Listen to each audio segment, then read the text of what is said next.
시청자 여러분 안녕하십니까? 계속해서 대구 경북 소식 전해드리겠습니다. 3일절인 오늘 대구와 경북 지역은 구름이 많은 가운데 아침 최저기온은 대구 1.3도를 비롯해 구미 0.6, 포항 4.9, 안동 영하 1.3도 등으로 어제와 비슷했습니다. 낮 최고기온은 대구와 구미 14도를 비롯해 10도에서 14도로 포근하겠습니다. 밤 늦게부터 비가 내리겠는데 대구와 경북 내륙 지역은 5에서 10mm, 동해안 지역은 10에서 30mm 안팎의 강수량이 예상됩니다.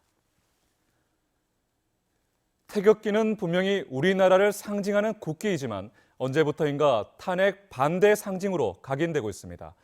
오늘 3.1절에 태극기를 개양하는 게 특정 단체를 옹호하는 것 같아 망설여진다는 소리까지 나올 정도인데 광복회가 시위 도구 사용 자제를 촉구했습니다. 정동원 기자입니다. 한 달 전 안동역에서 열린 탄핵 반대 집회. 태극기가 물결같이 휘날립니다.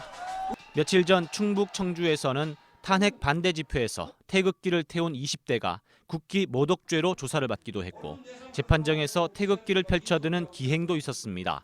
탄핵 찬성 집회에 촛불이 있듯이 탄핵 반대 집회에는 태극기가 따라다닙니다. 3.1절인데 태극기를 그래서 달아야 되는데 특정 집단을 옹호하는 게 아닌가라는 생각이 들어서 조금 태극기를 다는 게 망설여집니다. 독립유공자와 유족들로 구성된 광복회가 이런 현상에 성명을 내고 일침을 가했습니다.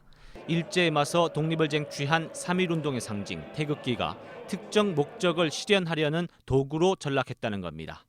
3.1 정신은 신분, 계층, 지역, 종교를 뛰어넘어 국민을 하나로 묶는 통합 정신인데 탄핵 반대 집회의 태극기는 국민 분열을 야기시킨다고도 지적했습니다. 오늘 있을 탄핵 반대 집회에 경북에서 3,500명이라는 사상 최대 인원이 상경할 것으로 경찰은 파악하고 있습니다. 태극기뿐 아니라 일제로부터 독립선언을 한 3.1절에 성조기까지 등장할 거란 참가자들의 움직임에 광복회는 선열들이 통탄할 일이라며 우려를 나타냈습니다. 광복회 경북지부는 이런 내용의 성명에 항의하는 전화가 빗발치고 있다며 예정했던 언론 인터뷰도 취소했습니다. MBC 뉴스 정동원입니다. 대구시가 98주년 3.1절을 맞아 오늘 오전 10시 문화예술회관 80홀에서 1000여 명이 참석한 가운데 기념식을 엽니다. 이에 앞서 오전 9시에는 시장과 시의회 의장, 교육감과 지방경찰청장 등 기관단체장이 동구 시남 선열공원에서 참배하고 기념식이 열리는 오전 10시에는 청라언덕에서 만세운동 재연 행사가 열립니다. 경상북도도 오늘 오전 10시 경북도청 신청사에서 3.1절 기념 행사를 엽니다. 해양수산부와 경상북도가 기획하고 경북콘텐츠진흥원과 픽셀 플래넷이 제작한 3D 애니메이션 독도 수비대 강치가 이달부터 EBS 원 채널로 방영됩니다. 2년 만에 완성된 독도 수비대 강치는 강치와 친구들이 악당으로부터 독도를 구하는 이야기로 경북콘텐츠진흥원은 앞으로 케이블 TV 방송과 해외 영화제 출품, 캐릭터 박람회 참가 등으로 대한민국의 영토 독도를 홍보할 계획입니다. 영일만을 운항하는 관광 유람선이 본격적인 경쟁 체제에 들어갔습니다. 소규모 유람선을 운항하는 포항 크루즈와 대형 유람선을 취항시킨 영일만 크루즈. 경쟁을 통해 관광객 유치에 한 몫을 할지 관심이 쏠리고 있습니다. 김철승 기자입니다. 푸른 파도와 맑은 물, 밤이면 포스코 야경과 영일대 해수욕장이 아름다운 영일만. 이곳에 영일만 크루즈가 2년간 운항하던 200톤급 중형 유람선을 빼고 대신 대형 관광 유람선을 새로 취항시켰습니다. 747톤급의 정원 600여 명, 3층인 이 유람선은 종전 유람선과 달리 뷔페 식사와 외국인 상설 공연이 가능하고 야간에는 배 위에서 화려한 불꽃놀이도 펼칩니다. 포항의 아름다운 야경을 다시 한번 느낄 수 있어서 참 좋은 기회가 된 것 같습니다. 영일만에 유람선이 도입된 것은 지난 2014년 상공인들이 출자에 맞는 포항 크루즈는 현재 6척의 유람선을 운항하고 있습니다. 그런데 이 유람선은 작은 것이 17인승, 큰 것이 57인승으로 단체 관광객을 수용하기 어렵습니다.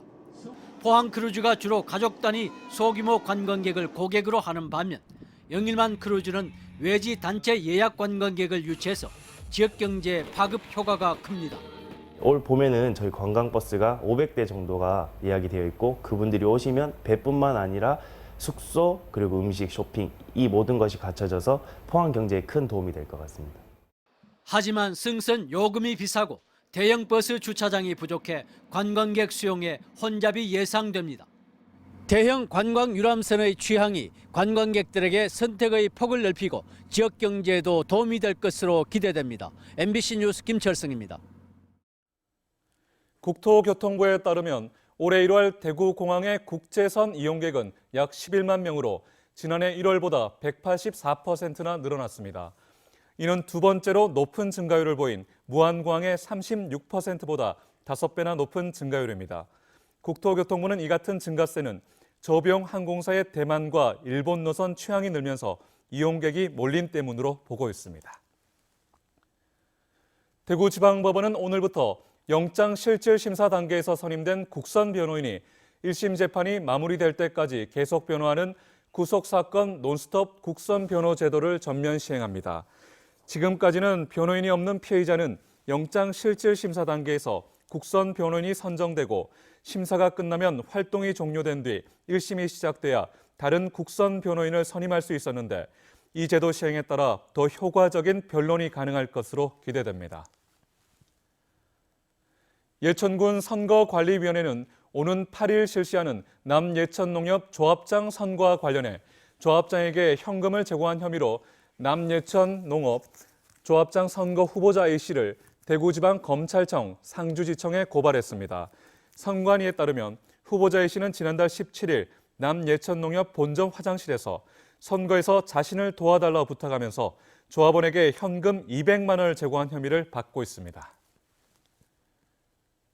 프로축구 대구FC가 어제 저녁 2017 시즌의 시작을 알리는 출정식을 갖고 올 시즌 출사표를 통해 시즌 각오를 밝히고 유니폼을 공개한 뒤 팬들과 함께하는 시간을 보냈습니다. 오는 토요일 K리그 개막을 앞두고 열린 어제 출정식에선 손현준 감독을 포함한 대구FC 선수단뿐만 아니라 권영진 대구시장, 엔젤클럽, 2017 대구FC 정기권 회원 등이 참석해 올 시즌 대구FC의 좋은 경기를 기원했습니다. 대구시와 대구 테크노파크는 대구의 치과 의료기기 수출을 늘리기 위해 치과 의료기기 토탈 마케팅 지원 사업을 추진합니다. 먼저 지역 치과 의료기기 기업들에게 수출 기회를 제공하기 위해 오는 5월에 열릴 미국 애너하임 치과 기자재 전시회와 9월에 열릴 인도네시아 치과 기자재 전시회에 참가할 업체를 이달 10일까지 모집하고 유통 지원도 할 계획입니다. 국토교통부는 이달부터 무궁화호의 새마을호 등 일반 열차 입석 승차권 발매 비율을 50에서 100% 범위 안에서 탄력적으로 운영해 차내 혼잡도를 개선하고 4월부터는 주말 등 수요가 많은 시간대에 임시 열차를 증편한다고 밝혔습니다. 또 올해 말까지 노후화된 좌석 시트와 냉방 장치, 화장실 등을 개선하고 오래된 차량은 안전 진단을 거쳐 폐기하고 새로 제작 중인 열차를 단계적으로 투입할 예정입니다.